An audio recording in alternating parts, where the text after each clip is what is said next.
Juan Miguel, muchas gracias por aceptar la entrevista. Cuéntenos un poco acerca de la investigación para sacar esta crónica. No, gracias por invitarme a la entrevista, más bien. Acerca de la investigación, ¿qué te puedo contar?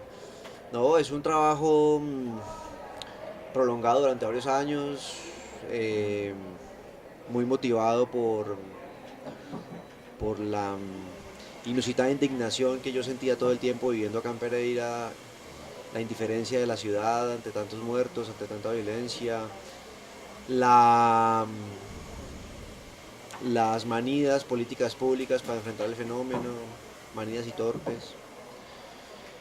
Y yo veía que yo estaba en medio de todo eso y que probablemente yo en este momento podía ser capaz de escribir algo de eso en torno a esta historia y que, digamos, pudiera llegarle a un público amplio, que pudiera entender, que pudiera, digamos, armarse de más información, de más herramientas de juicio para poder, digamos, tener una visión más amplia de la ciudad que habita y de la región que habita. Entonces, una vez tenía yo eso claro, lo que había que hacer era saber cómo, en el cómo está la investigación. Entonces, empecé a investigar sobre las vidas de la gente en los barrios que estaban en medio de las balas. Después de eso también me investigué acerca de, de las actividades de los gobiernos locales, específicamente en esos barrios. Después también tuve que hacer como una especie de cotejamiento con las políticas públicas nacionales que también, digamos, han tratado digamos, de enfrentar toda esta violencia urbana en las ciudades. Y después de que yo tenía ya un marco muy general de desarrollo, ya empecé a meterme con las personas, específicamente criminales. Entonces ya empecé a buscar gente que se dedicara al asesinato por encargo. Entonces, lo que te estoy diciendo es, primero una investigación general que da un marco y después va a una investigación particular donde ya uno empieza a encontrar detalles. Pues estas crónicas exigen un trabajo de investigación muy exigente, muy largo. Y yo veía que en la medida que más investigaba lo necesario para una crónica de esas, más me daba cuenta que el tema se me salía de las manos y que lo que necesitaba ya no era una crónica de 8.000 palabras, sino que necesitaba una crónica de 50 páginas o una crónica de 100 páginas. Balas por encargo, se nota que hay un trabajo allí arduo, una investigación ardua. Cuénteme acerca entre esos límites del periodismo y la literatura. ¿Hay allí también una apuesta estética, algo de imaginación, algo de literatura también? Los límites entre el periodismo y la literatura. Pues, no sé, yo creo que la literatura, como entendiéndola como un relato, como una narración hecha de palabras, donde las palabras cobran un significado estético y están armadas y agrupadas en un sentido estético, no tiene, digamos, mucha diferencia si esa historia que cuentan es una historia fáctica, comprobable y verificable, o si es una historia ficticia e imaginada. Finalmente el hecho es narrarla y narrarla bien, usando las herramientas técnicas que pueden fluctuar entre las que muy socorridas en la ficción, desde los monólogos interiores, desde los diálogos con pocas el diálogo libre directo, el diálogo libre indirecto, el diálogo indirecto, desde las voces en segunda persona o en tercera persona, y desde los flashbacks, todas estas herramientas fluctúan entre la ficción y la no ficción, no hay ninguna, ahí no hay, digamos, no son dominio exclusivo de la ficción. Entonces, en ese sentido, yo no creo que haya una real diferencia entre el periodismo y la literatura desde el punto de vista de la escritura o del ejercicio literario. Hay una diferencia porque se parte de un acuerdo distinto con el lector. Cuando yo escribo periodismo narrativo o periodismo literario, yo le digo a la gente, vea, lo que yo le voy a contar, lo investigué, lo busqué, lo escuché y lo vi. Cuando yo escribo una novela, le estoy diciendo al lector, lo que le voy a contar, buena parte de eso la imaginé, o toda la imaginé. Es la única diferencia, entonces no creo que haya mayores límites entre el uno y el otro. ¿Qué piensa el desarrollo de la crónica en Colombia? Bueno, y entre esa pregunta, ¿cuál es su cronista favorito? El desarrollo de la crónica en Colombia. Bueno, ha tenido distintos momentos históricos. Hemos pasado por periodos donde la crónica tenía, digamos, grandes exponentes en la década del 40, en la década del 50, hablo de Hernando Telles, por ejemplo.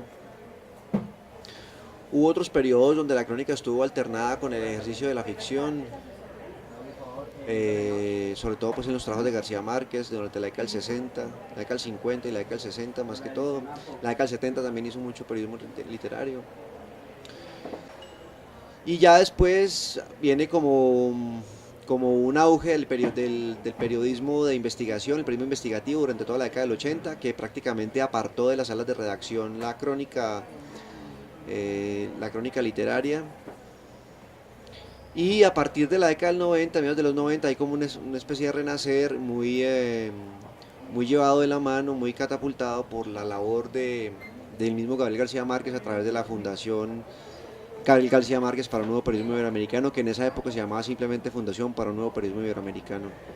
Y, y a partir de la labor de esta fundación y a partir de una serie de movimientos culturales un poco indescifrables, donde algunos editores colombianos se dieron la tarea también de armar de fundar revistas en las que la crónica era prácticamente el género fundamental. Hablo de la revista Número y de la revista El Malpensante. La crónica en Colombia tuvo una nueva fuerza y también una cualificación técnica que en las décadas pasadas no se tenía. O sea, también vino muy influenciada por toda la escuela de la non-fiction la creative non-fiction de la escuela del periodismo anglosajón.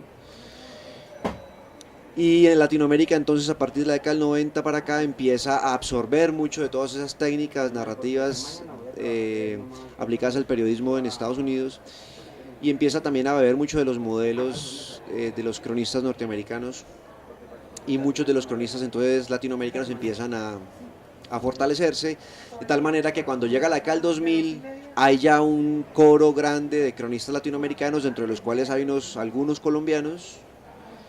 Hoy en este momento en Latinoamérica se habla del boom de la crónica latinoamericana, y así lo están viendo también en España. Así que digamos que está pasando por un buen momento, y esperemos pues que haya suficiente gasolina para seguir imprimiendo innovación, cambios, evolución en el género y en las formas y en las historias. ¿Y su cronista favorito? Mi cronista favorito, no, pues es que no hay uno solo, muchos. Hay uno que me tiene aterrado, que se llama David Rednick, que es en este momento el editor en jefe de la revista de New Yorker.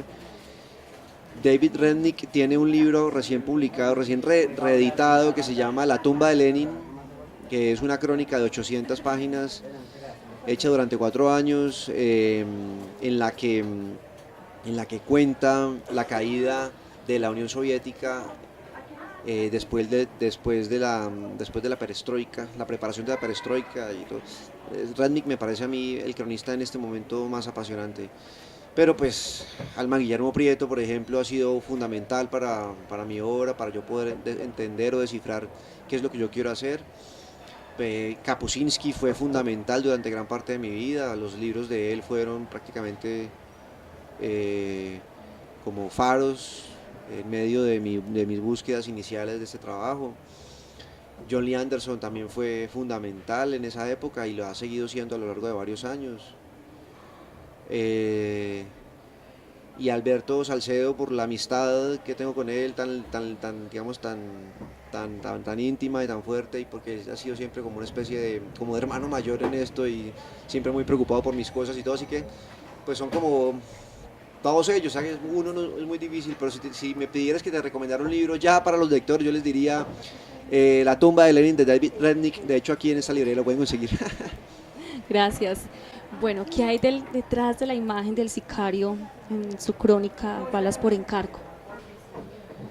Pues ahí vi una vida humana truncada, destruida, que vive al límite, que vive en el borde, siempre al borde de ser capturado, ser asesinado, que vive al borde, digamos, de la sensibilidad humana, que ha logrado neutralizar el sentido de compasividad y de solidaridad mínimo que la condición humana requiere para ser seres humanos y no animales salvajes.